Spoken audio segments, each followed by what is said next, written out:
Hello there, assalamu alaikum and ahlan wa sahlan, marhaba ji, ayanu, bakhair rakle, and a very good morning to all of you. Well, Janab, this is me, none other than Chippy and Crispy, live and loud. Hori Anari Aisha Malik आपके साथ, आपका हमारा साथ रहता है every Monday to Saturday, सुबह 11 बजे से लेकर दोपहर 1 बजे तक, and the show is called Talk of the Town. So, Janab, 11 बजकर एक्चुअली 2 मिनट हो चुके हैं और 21 तारीख है आज फरवरी की और 22 तारीख है रजबुल मुरज्जब की. तो आज का दिन आपका आई एम श्योर बहुत अच्छे से गुजरेगा, ये मेरी दुआ है और यकीन भी है मुझे. आज एक्चुअली आपको पता है कि मौसम ने थोड़ा सा पलटा खाया है. बहुत सारे लोग जो सर्दियों के कपड़े रख चुके थे उन्होंने आई एम श्योर कहीं ना कहीं कुछ न कुछ तो निकाला होगा, कोई जैकेट, कोई अपर, कुछ न कुछ कि आप एक और लेयर ऐड कर सकें. तो मेरे साथ भी ऐसा ही हुआ है क्योंकि कल थ्रू आउट द डे बारिश हुई है लाहौर में और बारिश की वजह से जो कोई मौसम ने पलटा खाया है, अब अंदाजा हो रहा है कि सर्दी का एक और स्पेल आएगा. अब ऐसा ना हो कि सर्दी ये सुन के तो नाराज हो जाए और फिर मौसम जो है वो वैसा ही हो जाए जो आज से 1-2 हफ्ते पहले है. सो उम्मीद है कि मौसम ने जैसा कि थोड़ा सा बदलाव दिखाया है तो आपके मिजाज में भी थोड़ा सा बदलाव आया होगा और वो बहुत प्लेजेंट होगा. लेकिन अगर कुछ अनप्लेजेंट है तो कोशिश मैं करूंगी कि आपके मूड को जरा प्लेजेंट कर सकूं और उस के लिए मुझे थोड़ा सा म्यूजिक का भी सहारा लेना पड़ेगा. बातें तो चलती ही रहेंगी थ्रू आउट द शो. सो फिलहाल पसूड़ी का जो ओरिजिनल वर्जन है वो मैं काफी दिनों के बाद, बल्कि महीनों के बाद ही प्ले करने जा रही हूँ. तो इस गाने को सुन लेते हैं. इस गाने के बाद करते हैं आपको ज्वाइन. आज के प्रोग्राम का लाइन अप करूंगी शेयर. सुनते रहिए टॉक ऑफ द टाउन. मुझे कहते हैं Ayesha Malik. Alright, welcome back once again. Well, जनाब, कुछ आज के प्रोग्राम में बहुत सारी बातें हैं जो कि आपके साथ शेयर होती रहेंगी. चूंकि मौसम बदला है, इस बदलाव के साथ बच्चे और स्पेशली थोड़ी सी जिनकी एज है, जैसे बड़े बुजुर्ग जो घर में आपके हैं, वो ऑब्वियसली इस मौसम की वजह से बहुत ज्यादा इफेक्ट हो रहे हैं. तो प्लीज उनका बहुत ज्यादा ख्याल करें. डेली ऑलमोस्ट मैं ये बात करती हूँ कि बच्चों का और बड़े बूढ़े जो बुजुर्ग हैं उनका लाजमी ख्याल रखें, क्योंकि ये जो बदलता मौसम है ये जब आपको अपनी लपेट में लेता है तो फिर थोड़ा सा आपको ज्यादा ही महसूस होता है कि मौसम ने कुछ जो है वो अपना आप दिखाया है. सो इसके अलावा कुछ जनाब जरा चैंपियंस ट्रॉफी का भी मामला जो है वो आज के प्रोग्राम में रहेगा, क्योंकि एक बड़ा इवेंट है.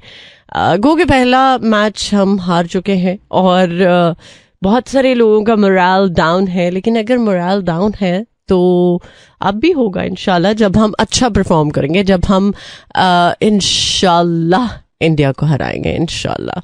फिर तो मेरा ख्याल है कि फाइनल एक तरफ और इंडिया और पाकिस्तान का मैच एक तरफ. और एक्चुअली इस मैच की सबसे पहले टिकट्स फरोख्त हुई थी और ये कहा जा रहा था कि इस मैच के लिए टिकट्स का मामला जो है वो दोबारा से बहाल किया जाएगा, क्योंकि इतना ज्यादा फ्लो था टिकट्स के लिए कि उसको मैनेज करना तो समहाउ बहुत मुश्किल हो रहा था. लेकिन खैर अब उसकी टिकट्स तो बिक चुकी हैं और ये भी कहा जा रहा है कि पाकिस्तान के सेमीफाइनल में पहुंचने के किस तरह चांसेस हैं, इस पर भी बहुत सारे लोग बात करें. कल एक्चुअली मैंने इसको डिस्कस किया था थोड़ा सा और लोग स्टिल सोशल मीडिया पर जो स्पेशली क्रिकेट के शायकीन हैं वो इस बात को काफी ज्यादा डिस्कस करें, क्योंकि हर बंदे का दिल चाहता है कि पाकिस्तान एटलीस्ट किसी और टीम से ना सही लेकिन इंडिया से तो जीते ना. लेकिन हम बाकियों से जीतेंगे तो ही कुछ इंडिया के साथ भी बात बनेगी, वरना तो शायद बात ना बने. खैर, गौहर रशीद और कुबरा खान की जो शादी की पिक्चर्स हैं वो वायरल हो रही हैं. वैसे तो निकाह के हवाले से आपको पता है कि बहुत पहले ही उनकी पिक्चर्स वायरल हो गई थी. काबा में उन्होंने निकाह किया, काबा में जाके, और हरम में एक्चुअली। और अब उनकी मेहंदी की जो पिक्चर्स हैं वो काफ़ी ज़्यादा सोशल मीडिया पर वायरल हो रही हैं और लोग ये सवाल उठा रहे हैं कि एक सिंपल सी शादी मेरा ख्याल उनको रिक्वायर्ड थी, अगर उन्होंने हरम में जाके निकाह किया है तो एक जस्ट रिसेप्शन देते अपने करीबी लोगों को, दैट्स इट, उनका फंक्शन पूरा था। पैसे लगाने थे तो किसी और तरीके से लगाए जा सकते थे। तो ये भी एक सवाल जो है वो उठ रहा है। और सऊदी अरब के लिए लेबर कवानीन में बड़ी तब्दीलियां, ओवरसीज पाकिस्तानियों को क्या फायदा होगा, ओके, इस बारे में भी कुछ बात करेंगे। अच्छा, पंजाब साइड पे तो आपको पता है कि बारिशों का सिलसिला शुरू हो चुका है, अगला हफ्ता भी पूरा बारिशों के साथ ही है। कराची में भी कुछ सिचुएशन जो है वो ऐसी ही है और महकमा मौसमियात ने पेशगोई जो की है कि बारिश बरसेंगे या नहीं बरसेंगे, स्पेशली कराची में, क्योंकि कराची में आपको पता है ज़रा जो सर्दी है वो बस बराए नाम ही आती है और गर्मी का थोड़ा सा सिलसिला ज़्यादा देर रहता है। अब तो खैर पंजाब साइड में भी ऐसे ही है। अब इस दफ़ा तो सर्दी हर बंदा कह रहा है कि बराए नाम आई है। सर्दी का जो एक एहसास है वो हमने बस बराए नाम ही महसूस किया है। अब थोड़ी सी अगर बारिशें हो जाएंगी तो शायद कुछ बात बन जाए, शायद कुछ बेहतरी जो है वो हमें मौसम में देखने को मिल जाए। और इसके अलावा जनाब मौसम का हाल भी होगा, वेदर अपडेट में आपको बताएंगे आज मौसम कैसा रहने वाला है। और by the way YouTuber mister beast, जिनको बच्चे बड़े बूढ़े बहुत पसंद करते हैं, शायद मैं उनको नहीं देखती इसलिए मैं उनके ऊपर ज़्यादा बात नहीं करी, लेकिन हाँ थोड़ा बहुत तो मुझे अंदाज़ा है। और जब भी कभी कोई ऐसी पर्सनालिटी के बारे में बात की जाती है जो सोशल मीडिया से अर्निंग का सिलसिला जिनका चल रहा होता है, तो सबसे पहला सवाल क्या आता है, जस्ट इसको आप सोचिए, फिर अब बात करते हैं इस पर आगे चल के। और अभी सुन लेते हैं एक और track in the voice of Bilal Saeed and Momina Mustehsan, और इसके बाद एक दो प्रोमो एंड कमर्शियल ब्रेक, फिर करते हैं आपको join. Alright, welcome back once again, 11:17 on the dial। आपका साथ मेरे साथ रहेगा अब से लेकर ठीक दोपहर के 1 बजे तक, और मुलाकात के सिलसिले में आप शामिल हो सकते हैं 0423640807 पर कॉल करके, और इसके अलावा जनाब 4471 पर मैसेजेस की सूरत में भी आप अपना जो एक एहसास है वो दिला सकते हैं और इसमें शामिल होके बता सकते हैं कि आज के दिन के हवाले से आपकी क्या थॉट्स हैं। 5 साल में $60 अरब की बरामदात का हदफ, शहबाज शरीफ की हिदायत, और उड़ान पाकिस्तान विजन के तहत बरामदी सनतों को फरोग दिया जाएगा, ये कहा जा रहा है। और इसके अलावा भी और बहुत सारे ऐसे प्रोजेक्ट्स हैं जिनके बारे में बातचीत हो रही है। और आपको वैसे तो कल पता ही है कि मैंने बात की थी कुछ पाकिस्तान की इकोनॉमिक सिचुएशन के हवाले से भी, तो आज भी कुछ इस पर नज़र डालेंगे ज़रूर आगे चल के। बात जनाब ज़रा सड़कों की बात कर लेते हैं, क्योंकि आपको पता है कि बहुत सारे लोगों ने इलेक्ट्रिक बसेस देख ली होंगी और कुछ लोगों ने तो उनमें ट्रैवल भी कर लिया होगा। आपको शायद याद हो जब ऑरेंज ट्रेन का प्रोजेक्ट जो है वो लॉन्च हुआ, तो बहुत सारे लोगों ने बड़े शौक से ट्रैवल किया और एक एडवेंचरस राइड ही थी। तो अब एक्चुअली जो ये ग्रीन बसेस हैं इन पर भी ट्रैवल करना बहुत सारे लोगों के लिए एक कह सकते हैं कि एडवेंचरस राइड ही है। बहुत सारे लोग कहीं नहीं भी जाना है तो जस्ट एक राइड के लिए आप ट्रैवल कर रहे हैं। तो स्पेशली लाहौरियों के लिए तो ना मौका चाहिए होता है उनको, और जब उनको मौका मिल जाता है तो फिर थोड़ा सा कुछ एक अलग आप एक्सपीरियंस भी करते हैं। तो चलें आप ट्राई ज़रूर करें एक दफ़ा ग्रीन बस में ट्रैवल करने के लिए कि आपको ट्रैवल करते हुए कैसा एक्सपीरियंस लगा और उसकी सर्विस कैसी है। आई एम श्योर आपको एक अच्छा ही एक्सपीरियंस मिलेगा। मैं अच्छे की इसलिए बात कर रही हूँ कि भाई हम अच्छा ही एक्सपीरियंस करना चाहते हैं, हम बुरा एक्सपीरियंस नहीं करना चाहते। सो इसके साथ साथ कुछ वो लोग जो ट्रैफिक कवानीन को फॉलो ना करने में अपनी आफियत समझते हैं, तो खुदारा प्लीज़ फॉलो कर लें तो बेहतरी होगी, वरना तो शायद आपको भी पता है कि क्या क्या सिचुएशन है। अच्छा, कल एक्चुअली मैं जब ऑफिस से निकल रही थी तो कलमा अंडरपास जो है उससे थोड़ा सा पहले जब हम फिदौस मार्केट की तरफ टर्न लेते हैं, तो उससे भी थोड़ा सा पहले एक बाइक का एक्सीडेंट हुआ। एक्चुअली आई एम श्योर कि वो बिल्कुल ठीक है, और इतना बुरा कोई एक्सीडेंट था कि उन्होंने खैर अल्हम्दुलिल्लाह हेलमेट पहना हुआ था। हेलमेट गिर के कहीं दूसरी जगह पर गिरा, और वो साहब कुछ देर के लिए, जितना मैं खैर रुकती नहीं हूँ, लेकिन कुछ देर के लिए जितनी देर तक मेरी नज़र उन पर रही, उसमें वो सड़क से उठ नहीं सके, उनको हेल्प की ज़रूरत पड़ी।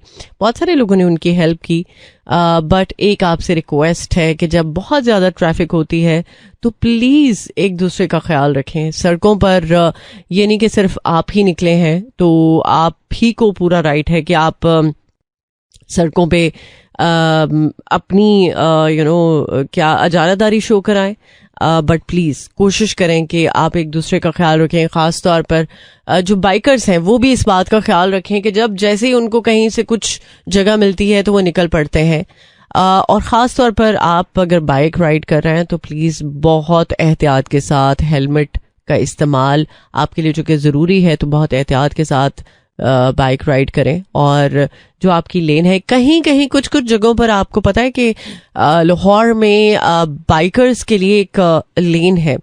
एक्चुअली जब हम शौकत खारम की तरफ जाते हैं उस रोड पे एक सेपरेट लेन जो है वो बनाई गई है, और इसी तरह कुछ और भी रोड्स हैं जहां पर बाइकर्स के लिए अलग से लेन है, बट पूरे लाहौर में ये चीज़ खैर इम्प्लीमेंट नहीं हुई है।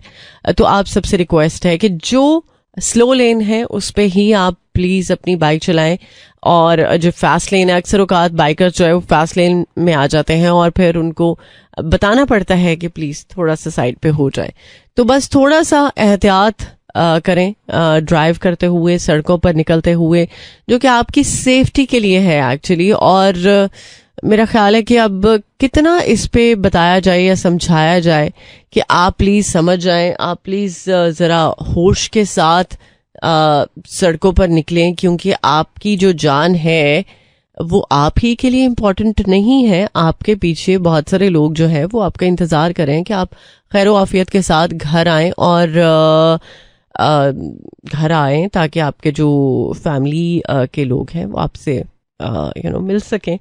तो ये छोटी सी बात है जो कि मुझे आपके साथ करनी थी, लेकिन बहुत इंपॉर्टेंट है, इसलिए मैं आपसे यही कहूंगी कि प्लीज़ बहुत एहतियात बरतिए। अभी मेरे पास जो गाना है बड़े अरसे के बाद मैं प्ले करने जा रही हूँ, तो चलें इसको सुन लेते हैं, इसके बाद करते हैं आपको ज्वाइन। Alright, welcome back. दिन तो चढ़ चुका है और बहुत सारे लोगों के लिए बहुत जल्दी दिन का चढ़ना शुरू हो जाता है, और कुछ लोग जो हैं वो बेचारे ज़रा थोड़े से लेजी होते हैं, और कामकाज की नौयत पर भी ये बात आती है कि अगर आपका कामकाज का जो मामला है वो ज़रा लेट शुरू होता है तो फिर आप उतना ही लेट अपने दिन का आगाज़ करते हैं। कल मैंने नींद के हवाले से कितनी ज़्यादा डिटेल में बात की थी, अगर आपने सुना है तो आपको अंदाजा होगा कि वो कितनी डिटेल में बात थी। लेकिन प्लीज़ कोशिश करें कि रात की नींद को रात में ही पूरा करें। अगर आपकी रात की ड्यूटी होती है कामकाज पर, तो फिर तो कुछ हो नहीं सकता, जाहिर सी बात है। पेट पूजा पहले दूजा काम, समथिंग वो क्या कहते हैं, पहले पेट पूजा फिर काम दूजा, यस। अच्छा, और पेट पूजा करने के लिए आपको जाहिर सी बात है पैसे चाहिए होते हैं, तो आपका फाइनेंस जब अच्छा होगा तो ही फिर आप की पेट पूजा भी हो सकती है। तो प्लीज़ कोशिश करें कि नींद का मामला जो है वो आपका बेहतर है, आप ताकि कामकाज पर भी ज़रा बेहतर महसूस कर सकें, और थोड़ा सा आप एक्टिव भी रहें। अच्छा, पता नहीं कुछ ऐसा है, मौसम की वजह से है ये चीज़ या क्या माजरा है, आई डोंट नो, या हवा में ही कुछ ऐसे मामलात हैं कि आप में से बहुत सारे लोग शायद फील कर रहे होंगे, मैं तो वैसे बहुत ज़्यादा फील कर रही हूँ कि मैं बहुत डिजी फील कर रही हूँ। मुझे लग रहा है कि जैसे बहुत ज़्यादा डिजीनेस है, हालांकि नींद भी पूरी है, हालांकि हर चीज़ पूरी है, खाना पीना एंड ऑल दैट, बट इसके बावजूद कुछ ये जो डिजीनेस है ये मे बी मौसम का असर है। और अगर आपको भी ऐसा कुछ महसूस हो रहा है तो प्लीज़ लेट मी नो, ताकि मुझे ये पता चले कि मैं अकेला ही इस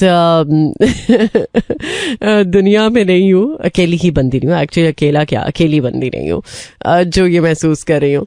सो अभी मौसम की बात कर लेते हैं, मौसम का ही हम जिक्र करेंगे। मौसम का शायद असर है, शायद ये जो सुस्ती या ये जो एक लेजीनेस है ये मौसम की वजह से है। तो चले अल्लाह करे कि मौसम हमारे ही फेवर में आ जाए कि जिनको ऐसा महसूस हो रहा है।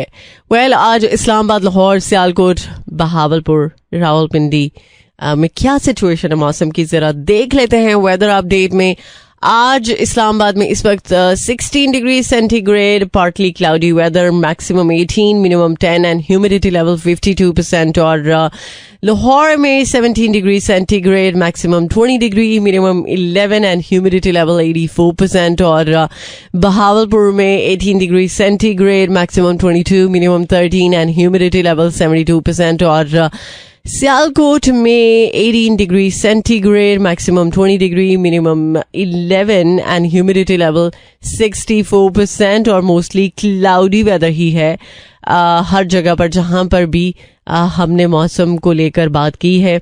बट अगला जो वीक है ट्यूसडे से टिल फ्राइडे बारिशों का सिलसिला रहने वाला है मुसलसल। लिहाजा आप अगर ये सोच रहे हैं कि ये जो सर्दी आई है ये सिर्फ 1 या 2 रोज के लिए, या एक्चुअली अगर प्रॉपर तरीके से बारिश हो जाती है अगले हफ्ते भी, तो ये सर्दी मजीद 10-15 दिन तो लाजमी एक्सटेंड करेगी।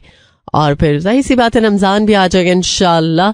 आज चूंकि 22 तारीख है रजबुल मुरज्जब की, तो इंशाल्लाह बस कुछ ही दिन बाकी हैं कि इंशाल्लाह रमज़ान की बरकतें हम ज़रूर समेटेंगे। अल्लाह ताला हमें मौका दे कि हम रमज़ान के रोज़े रख सकें, और जिस एसेंस के साथ रमज़ान को अवेल करने की ज़रूरत है हम सबको, हम उस तरह से ही रमज़ान को अवेल करें, और अल्लाह करे कि ये मौका हमसे ना छूट पाए। वेल, अभी एक और ट्रैक मैं प्ले करने जा रही हूँ, और ये सभी उन लोगों के लिए है जो बात बात पर रुसना पसंद करते हैं। शायद उनको पसंद है कि उनको कोई मनाए, लेकिन यार एक्सेप्शनल है ये बात। बट कुछ लोगों का मिजाज ही ऐसा होता है कि उनको बस बात बात पे कोई ना कोई बात बुरी लग जाती है, और आपको समझ नहीं आता यार इस बंदे को कैसे मैं हैंडल करूं।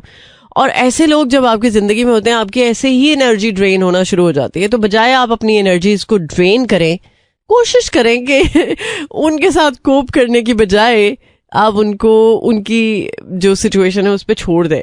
भाई इसका काम ये है तो अब मैं क्या करूं, ठीक है 1 दफा मना लिया, 2 दफा मना लिया, 3 दफा मना लिया, बट जिनका काम होता है ना ये तो उनके साथ आप नहीं compete कर सकते, उनको आप शायद नहीं बेहतर तरीके से टैकल कर सकते। तो मेरा ख्याल है कि बेहतरीन हल यही है कि जस्ट स्टे अवे।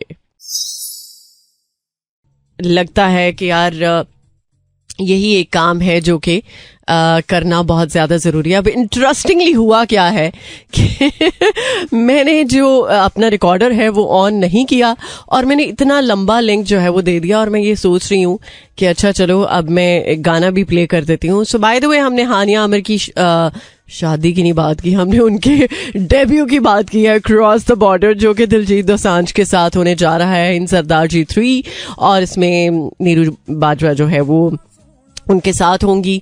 और एक अच्छा कॉम्बिनेशन मुझे लग रहा है कि ये होगा, और इसमें बहुत सारे लोग एक्साइटेड भी हैं। और एक रीसेंट जो हानिया की वीडियो है उसमें काफ़ी ज़्यादा उनकी जो एक्साइटमेंट है वो भी बता रही है कि हाँ वो बहुत ज़्यादा एक्साइटेड हैं, बहुत ज़्यादा खुश हैं इस प्रोजेक्ट को लेकर, और होपफुली ये प्रोजेक्ट उनका काफ़ी अच्छा जाएगा।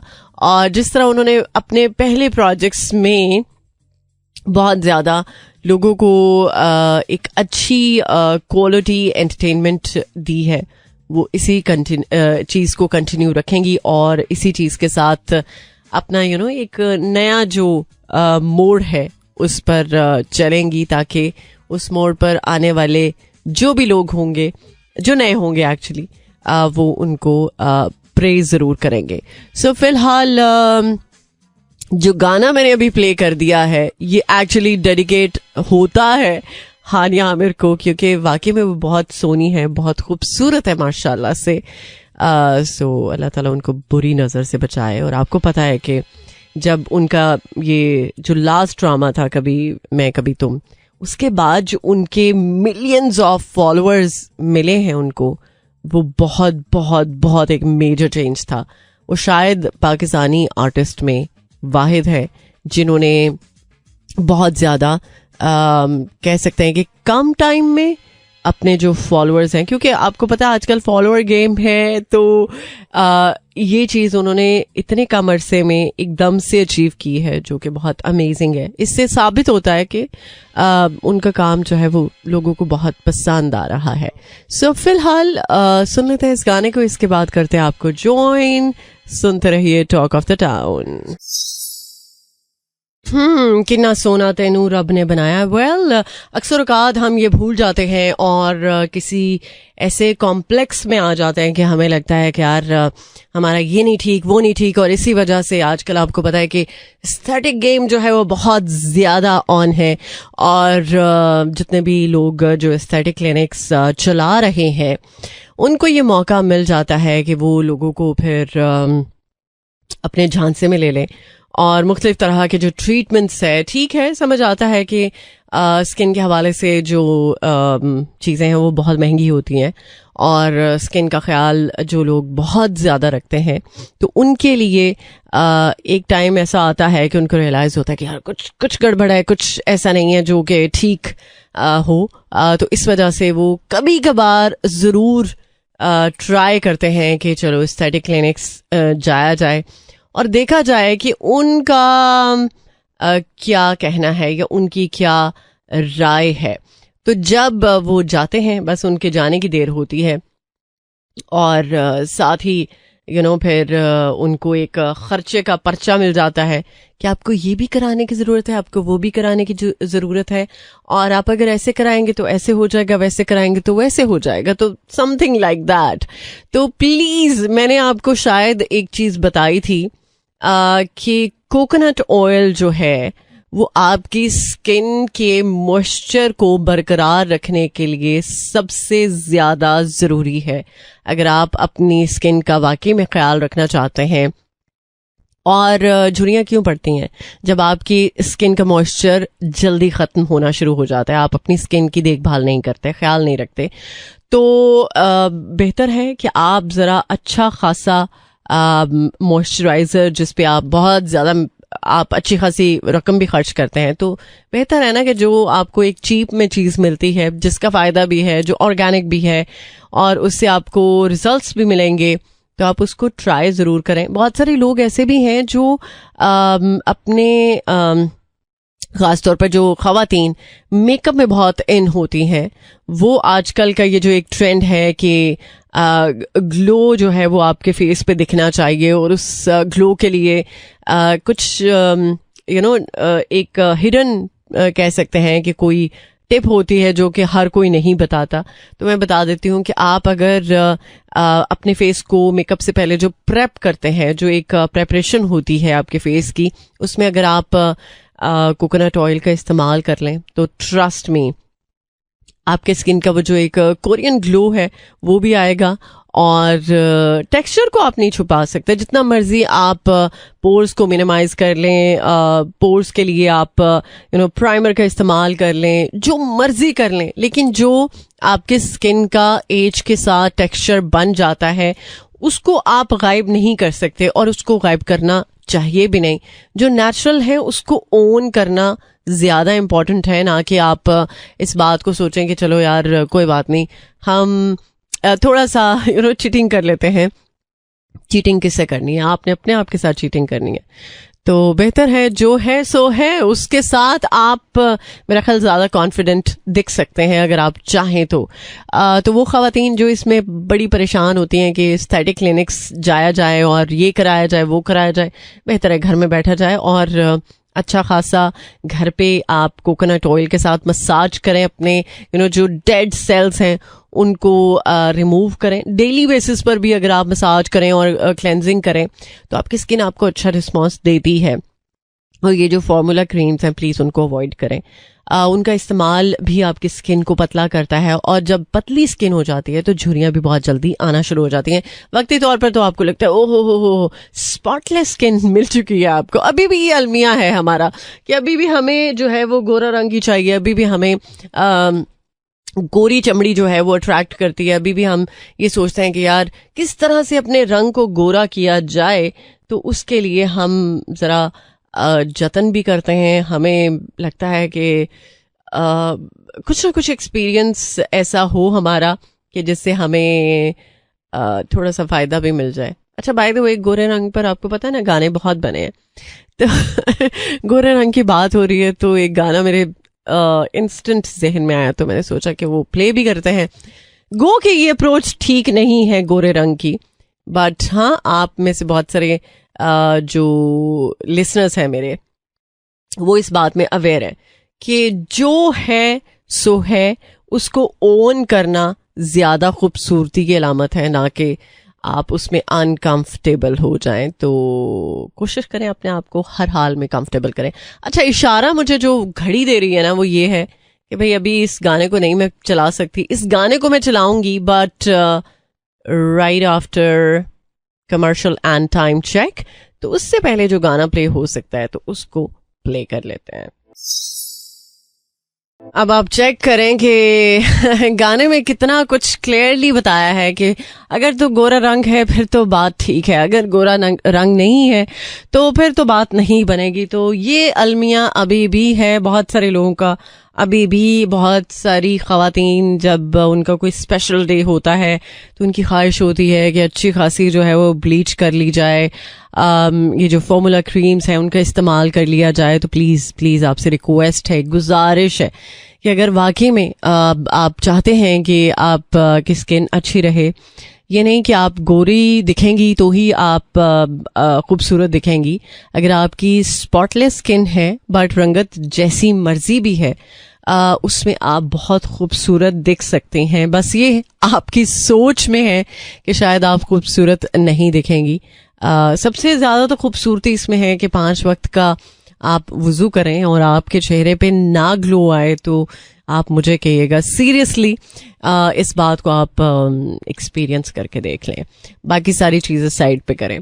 सो जनाब, अभी बहुत सारी ख़वातीन जो कि इस इंतज़ार में होंगी कि उनके बच्चों ने अभी स्कूल से आना है, कुछ बच्चों के एग्जाम्स हो रहे हैं, चूंकि ये फाइनल एग्जाम्स के डेज हैं, तो उनके लिए क्या पकाया जाए कि उनको इंस्टेंट एनर्जी मिले, क्योंकि बच्चे जो है वो थोड़े से ड्रेन हो जाते हैं, चाहे कोई भी एज ग्रुप का बच्चा है।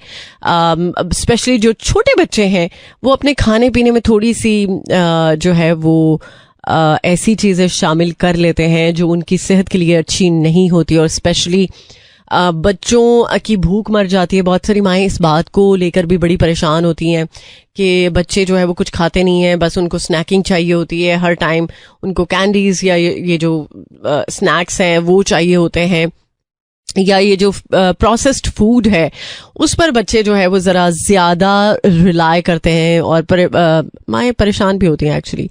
लेकिन एक चीज़ मैं ज़रूर कहना चाहूँगी, शायद आपको अंदाज़ा होगा, मैं ये चीज़ बहुत ज़्यादा प्रेज़ करती हूँ उन ख़वातीन की जो अपने बच्चे को अर्ली एज में, बहुत जब वो छोटे होते हैं, छोटी टाइनी माइनी बच्चे, तब से वो अपने बच्चों को जो घर में जो उनकी डाइट है उसको इस तरह से रखती हैं कि ये जो हम पता नहीं मुझे उसका नाम लेना चाहिए कि नहीं लेना, चले खैर ले लेते हैं, सिरेलैक वगैरह जो है वो देने की कोशिश करते हैं। अब कुछ में फ्रूट्स होते हैं, कुछ में चावल का एक एलिमेंट होता है। तो अगर आप चावलों की खीर बना दें बच्चे को और मैश्ड हो वो तो वो बच्चों के लिए बहुत अच्छी है। आप सूजी का हलवा बच्चों को दे सकती हैं। अच्छा, ये मैं इसलिए बात कर रही हूँ कि वो माएँ जो इस बात को लेकर परेशान होती हैं कि बच्चे उनके कुछ नहीं खाते, उनका बस स्नैक्स पे दिल आता है, दैट्स इट, उनको चीज़ चाहिए होती है कि ममा जो बाहर से चीज़ आएगी वही उनको चाहिए। तो वो इसीलिए कि उनकी जो अर्ली एज में इस बात की तरफ तवज्जो नहीं होती, और ख़ास तौर पर वो माएँ जो एक्सक्यूज़ करती हैं कि क्या ये काम करना, रेडीमेड ही काम कर लिया जाए तो वो ज़्यादा बेहतर बात है, फिर माँओं को परेशानी भी तो होती है। तो आप जो घर में खाना होता है आप उसी के साथ क्यों नहीं उनको यूज टू कर सकती कि वो घर की चीज़ों की तरफ ज़्यादा रहें और बाहर की चीज़ों का उनको पता ही ना हो। एक्चुअली ये बात होनी चाहिए। और ख़ास तौर पर एक चीज़ से मुझे और भी कंप्लेन है, जो माएँ बच्चों को पैसे दे देती हैं, यार ये सबसे ज़्यादा मुझे लगता है कि गलत अप्रोच है। बच्चों को पैसों का नहीं पता होना चाहिए। एक एज है जिस तक उनको पैसों के बारे में नहीं पता होना चाहिए कि जेब में पैसे हों तो चीज़ खरीदी जाती है। आजकल पता नहीं बच्चे भी बहुत ज़्यादा फास्ट हैं, बहुत ज़्यादा उनकी जो अप्रोच है वो बड़ी फास्ट है, और उनको पॉकेट मनी भी चाहिए होती है, उनको स्नैक्स भी चाहिए होते हैं, उनको अपनी पसंद का कोई फरमाइशी जो खाना है वो भी चाहिए होता है, चाहे वो बाहर से आई है चाहे वो घर में ही माएँ बना के दें। तो मेरा ख्याल है कि अगर आप अर्ली एज में अगर बच्चों को चॉकलेट्स पे लगा दें, बच्चों को ये स्नैक्स वगैरह पे लगा दें, तो अच्छी चॉकलेट तो ये हो सकती है कि आप क्या करें, खजूर का हलवा जैसे बनाया जाता है ना, इस तरह खजूर को मैश किया जाए, उसमें नट्स डाले जाएं। बच्चों के लिए नट्स बहुत ज़रूरी होते हैं, और उनको अच्छी और प्रॉपर एक शेप दी जाए, और बच्चों को थोड़ा सा झांसा दिया जाए कि यही चॉकलेट है, यही खानी है, यही आपका स्नैक है। तो सीरियसली आपका बच्चा आपको रिस्पॉन्स देगा।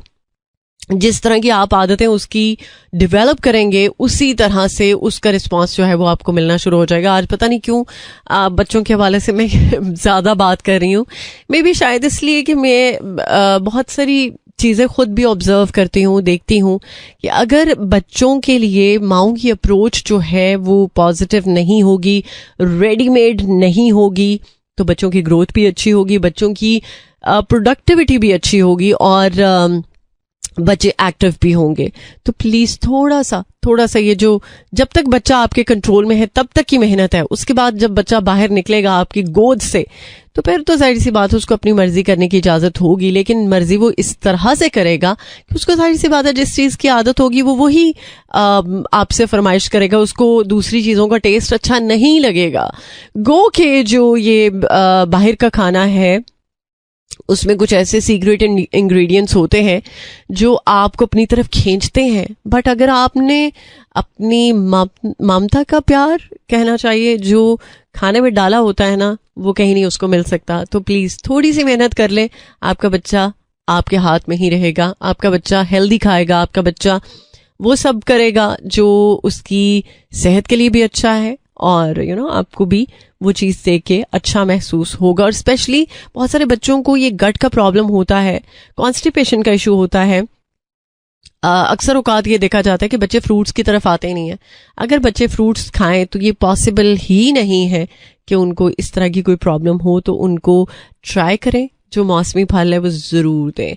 और आई एम श्योर कि इससे ज़्यादा मेरा ख्याल है कि कोई हेल्दी बात नहीं हो सकती अगर आपका बच्चा जो है वो फ्रूट्स सब्जियां शौक से खाए।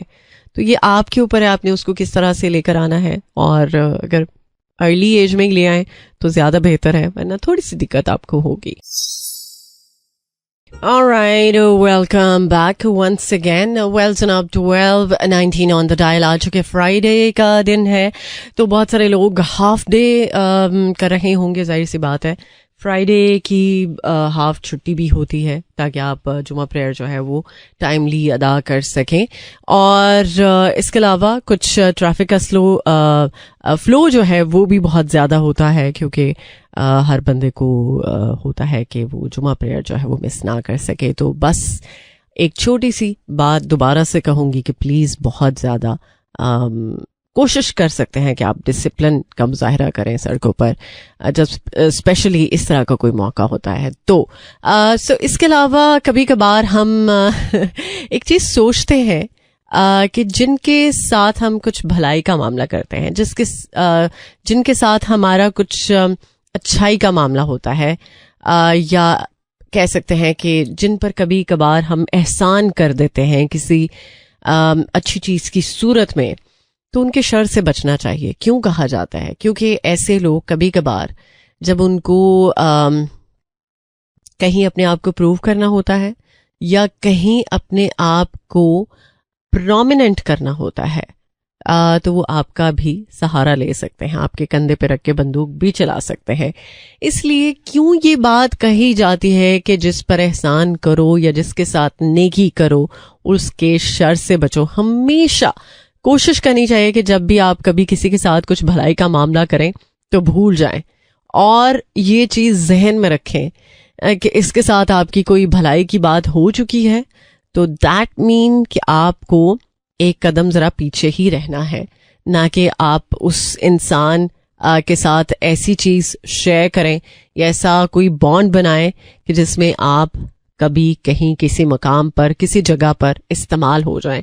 बस ये एक छोटी सी बात है लेकिन बहुत इंपॉर्टेंट है, एंड आई एम श्योर कि हो सकता है कि किसी इंसान को सुनने की जरूरत हो।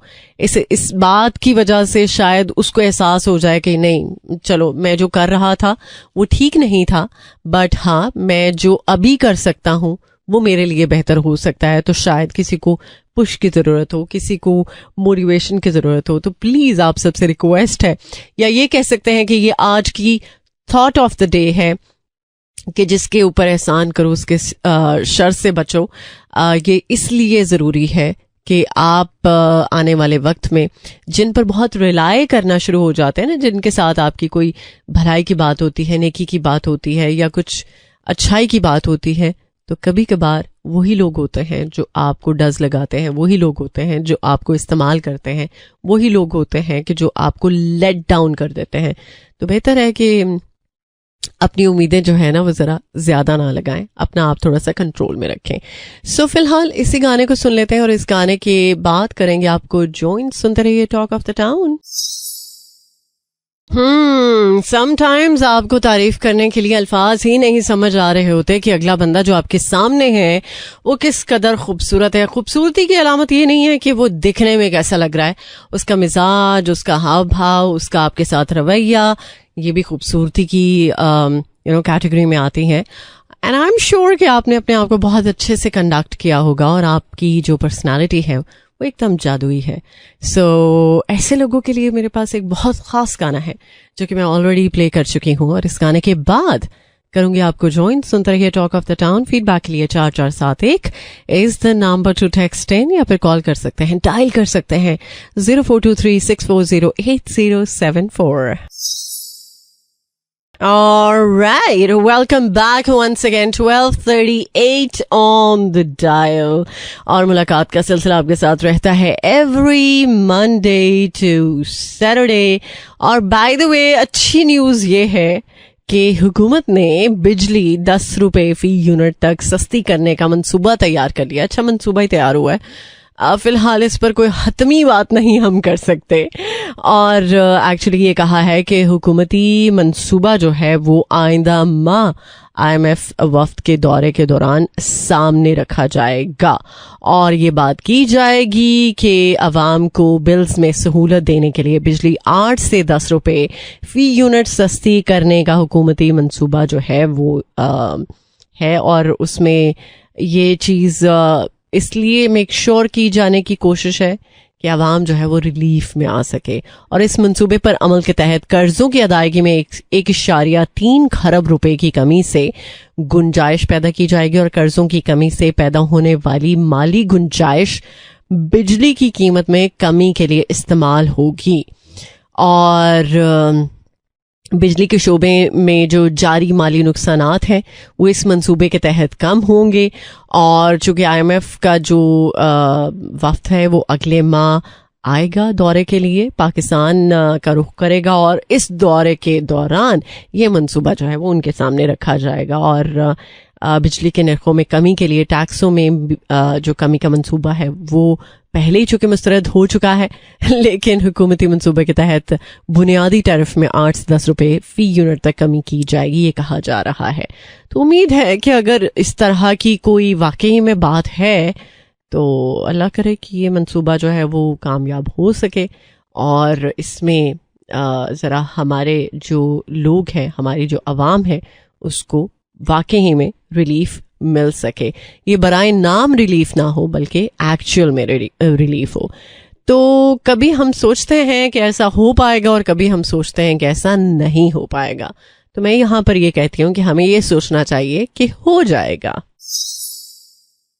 Alright, welcome back. Well, आपको पता है कि सिर्फ पाकिस्तान में ही ये जो सर्दी का मामला है ये कम नहीं पड़ा, बल्कि बहुत सारी दुनिया की ऐसी जगह है जहां पर लोगों को ये शिकवा है कि इस दफ़ा सर्दी जो है वो प्रॉपर नहीं हुई, और स्पेशली वो लोग जो टूरिज्म के लिए डिफरेंट मकामात का इंतखाब करते हैं कि चलो ज़रा सर्दी का भी नज़ारा हो जाएगा, बर्फबारी भी देख ली जाएगी और कुछ वहाँ के जो खूबसूरत मकामात हैं उनको भी देख लिया जाएगा। अब चीन में एक सियाहती मकाम है जहाँ पर सर्दी चूँकि कम पड़ी और जनवरी में आपको पता ही है कि क्या मामला हुआ। जनवरी के आखिर में ही मौसम की जो एक तब्दीली है वो वाज़ह तौर पर महसूस हुई थी। तो इस दफ़ा कमरी साल की छुट्टियों के दौरान उस इलाके पर बहुत सारे लोगों की नजरें थी कि चलो यहाँ का रुख किया जाए ताकि बर्फबारी का नज़ारा किया जाए। तो एक्चुअली हुआ ये कि वहाँ के जो लोग हैं उन्होंने भी बड़ी एक क्लेवर गेम खेली। वो ये कि उन्होंने नकली जो बर्फबारी है उसकी मदद से लोगों को अपनी तरफ दोबारा से ग्रैब किया कि नहीं सर्दी है, आप आ सकते हैं। तो हुआ ये कि वो जो नकली बर्फबारी थी उसमें कॉटन का जो रुआ है वो इस्तेमाल किया गया और साबुन का जो पानी है उसकी मदद से एक तरह से नकली बर्फबारी जो है वो उसका नज़ारा जो है वो क्रिएट किया गया।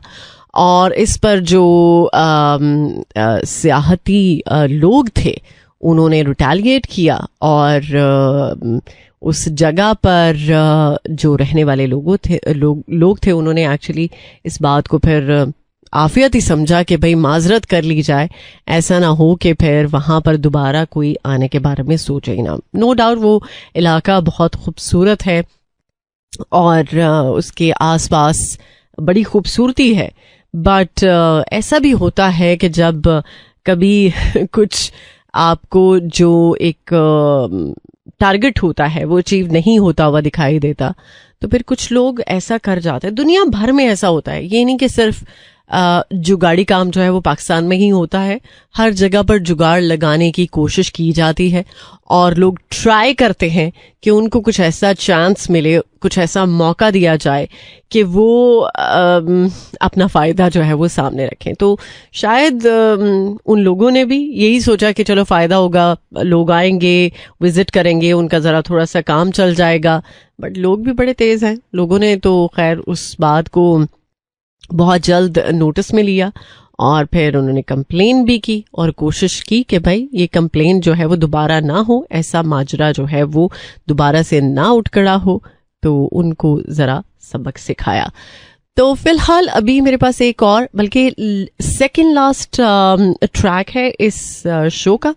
देन जो लास्ट ट्रैक है वो बल्कि एक कलाम है। आपको पता है फ्राइडे है, फ्राइडे का रिचुअल हुआ करता है तो वो प्ले करेंगे और इसके बाद गुड बाय। वो लम्हे वो बातें कोई ना जाने, जिस पर बीतती है वो ही जानता है, या जो किसी मोमेंट में होता है उसी को पता होता है। खैर जनाब, इमामुल हक ने रिप्लेस किया है फ़खर ज़मान को इन चैंपियंस ट्रॉफी स्क्वाड और इसके साथ साथ Afghanistan set for champions trophy debut with south Africa clash. Okay, और जनाब आपको पता है कि पहले मैच में स्लो ओवर की वजह से आपको शायद अंदाजा ही होगा कि पाकिस्तान को पहला जो एक पेनल्टी वाला मामला है वो भी फेस करने को मिला है कि जो मैच का मैच की जो रकम होगी उसका 5% जो है वो जुर्माने की सूरत में अदा करना पड़ेगा. सो आई होप कि आइंदा दोबारा कोई ऐसी गलती ना हो पाए हमारी टीम से और आने वाले जो मैचेस हैं उनमें हमारी टीम जो है वो बेहतर परफॉर्म कर सके. ये दुआ है और मैं ये यकीन भी रखती हूँ कि इंशाल्लाह ऐसा ही होगा. सो अब चूंकि जाने का वक्त है और जाते हुए एक बहुत ही खूबसूरत सा कलाम आपके लिए प्ले करने जा रही हूँ. कल दोबारा से इंशाल्लाह होगी मुलाकात सुबह 11 बजे. Till then take care. Allah हाफिज, अल्लाह निगहबान एंड खुदा पमान. This is Mira FM 107.4.